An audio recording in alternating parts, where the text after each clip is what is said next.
yuk terminalini ochilish marosimida sizlar bilan ko'rishib turamiz.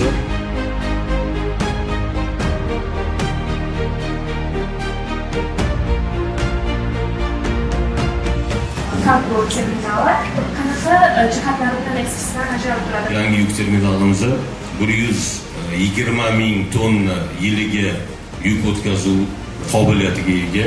Ilgari ko'p harakatlar qo'lda amalga oshirilgan bo'lsa, bu yangi yuk terminalini shu bazasidagi ma'muriy binoda barcha yuk bilan ishlash, yukni jo'natish, yukni qabul qilish, import, eksport, transfer operatsiyalari hammasi raqamlashtirilgan holatda amalga oshiriladi va o'ylaymizki va ishonamizki, bu aviakompaniyalar uchun va yuk tashuvchi va yuk qabul qiluvchilar uchun juda ham bir qulay imkoniyatlarni yaratadi.